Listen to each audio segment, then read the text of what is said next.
Portugal já escolheu. Um novo ciclo político começa agora. O que vem depois das eleições? Aceda à informação que não cabe numa manchete.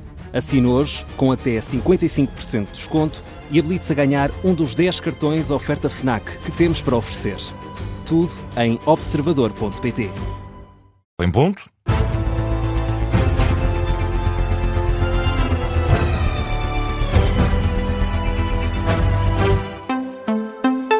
Jornal das 9, uma edição da Beatriz Félix, e a começar com notícias mais animadoras para as próximas horas.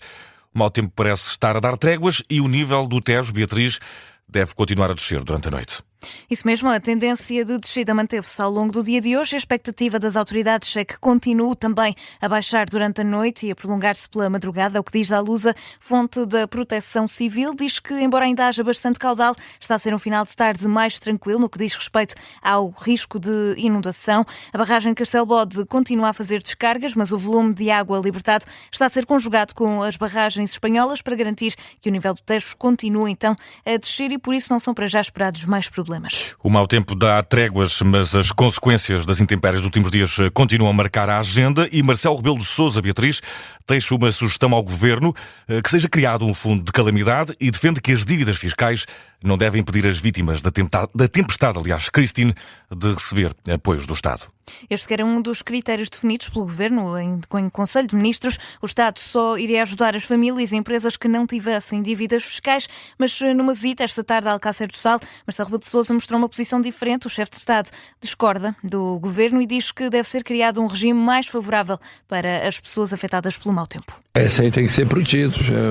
Aí tem havido uma preocupação de encontrar com medidas, para já imediatas, a suspensão de obrigações fiscais ou do cumprimento de obrigações fiscais, e depois tem que se ver efetivamente como é que as pessoas recuperam de forma a poderem pagar impostos. Não vão ser penalizados por isso, é isso? Não, sobretudo devem ser ajudados por aquilo que lhes aconteceu. Exatamente, não é só não ser penalizados, mas ter um regime mais favorável por causa disso. É o apelo deixado por Marcelo Rebelo de Sousa, que insiste também na necessidade de criar um fundo de calamidade para prevenir as situações futuras. Há países mais avançados que criaram fundos de calamidade avultados para quando chegar uma situação dessas poderem enfrentar. Não ter de ser cada vez que sucede, vamos lá ver onde é que vamos buscar dinheiro ao Orçamento de Estado ou a fundos europeus, ou vamos buscar de emergência para resolver. É uma ideia a discutir. São declarações do Presidente da República de visita esta tarde a Alcácer do Sal, uma das zonas mais afetadas pelas tempestades, pelo mau tempo dos últimos tempos, das últimas semanas, num registro captado pela SIC Notícias.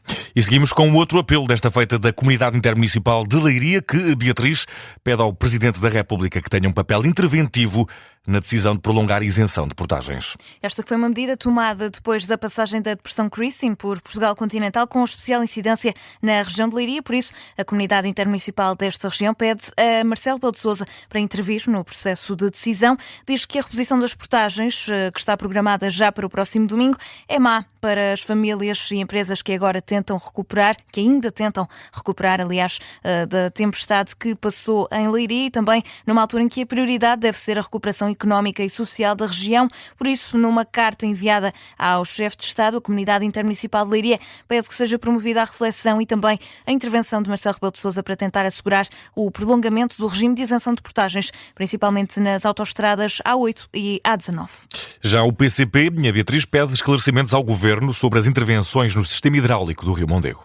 A pergunta foi enviada através do Parlamento a 2 ministérios, do Ambiente e da Energia, também o Ministério da Agricultura e do Mar. O grupo parlamentar do PCP quer saber se o Governo tem conhecimento das intervenções que têm sido feitas ao longo dos últimos anos e também de forma mais recente pela Navigator ou outras empresas no sistema hidráulico do Mondego. Querem ainda questionar o Governo sobre ao abrigo de que instrumentos jurídicos foram feitas estas mesmas intervenções e também que papel tem desempenhado a Agência Portuguesa do Ambiente em todo este processo. Tempo ainda nesta edição das 9 para falar de atualidade internacional, isto porque o Ministro dos Negócios Estrangeiros reconhece que os Estados Unidos violaram o direito internacional na Venezuela e sublinha ainda, Beatriz, que Nicolás Maduro não pode voltar ao poder. O Ministro dos Negócios Estrangeiros, Paulo Rangel, participou esta tarde na Conferência de Segurança de Munique e num painel de debate sobre a segurança do continente americano, o Ministro português diz que se trata de um caso delicado no panorama internacional. É evidente que o direito internacional foi violado, mas a forma de reintegrar, de restaurar o direito internacional não é trazer Maduro de volta. Isto significa que o problema não é tão preto no branco como as pessoas normalmente dizem. Caso contrário, diz-se-ia que para restaurar a integridade do direito internacional, o antigo presidente deveria voltar a assumir a presidência. E ninguém diz isso. The former president should become president again. And nobody says that. São declarações de Paulo Rangel, que sublinha também que Portugal nunca reconheceu a eleição de Nicolás Maduro como presidente da Venezuela e diz que o mais importante para já é que seja feita uma transição democrática na Venezuela. Declarações feitas depois da Conferência de Segurança de Munique, onde o primeiro-ministro espanhol pede às potências internacionais, Beatriz, para que impeçam uma nova corrida ao armamento. Pedro Sánchez diz mesmo que isso seria um erro histórico que não deve ser repetido. Foi a mensagem que deixou no discurso da Conferência de Segurança de Munique, em que sublinha um novo despertar das potências para a expansão de arsenais nucleares e deixa por isso um apelo a estes países de que interrompam o rearmamento nuclear, se sentem à mesa das negociações e assinem um novo acordo para limitar o número de armas nucleares estratégicas. Pedro Sánchez diz ainda que a Europa deve ter para já como lista de prioridades no topo o reforço das capacidades de defesa. 6 minutos para lá das 9. Tempo ainda nesta edição, Beatriz, para atualizar a informação de âmbito local. E começamos com o Fundo de Emergência Social lançado pela Caritas Diocesana de Leiria, que já angariou mais de 1,5 milhão de euros. O objetivo é apoiar as famílias que foram diretamente afetadas pelos danos provocados pela depressão Christine. Na quarta-feira, a instituição vai reunir-se com os presidentes de junta e dos municípios afetados da zona Leiria-Fátima para esclarecer o funcionamento deste fundo social. Em Sesimbra, começou hoje a reparação de acessos à zona portuária danificados devido ao mau tempo. Um anúncio que foi feito pela Câmara Municipal, uma publicação na rede social Facebook. O autarca Francisco Jesus explica que a Infraestruturas de Portugal avaliou o terreno e concluiu que está mais estável. Entretanto, a proibição de venda de álcool para consumo exterior dos comércios entra hoje em vigor em Lisboa. Este regime foi aprovado há cerca de um mês pela Câmara Municipal. A proibição está então em vigor de domingo a quinta-feira, a partir das 11 da noite até às 8 da manhã do dia seguinte, à sexta-feira, sábado e vésperas de feriado, aplica-se a partir da meia-noite.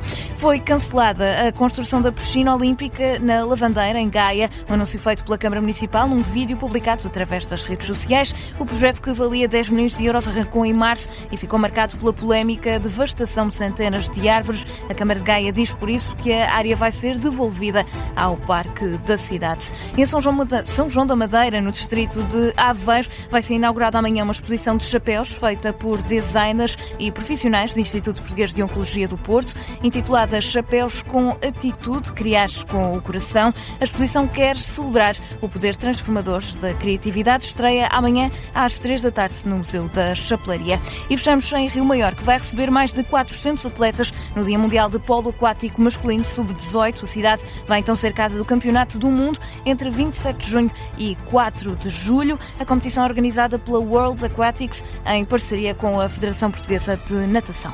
Informação de regresso à antena da Rádio Observador às 9h30. Também contigo, Beatriz Félix. Até já. Até já, Vicente.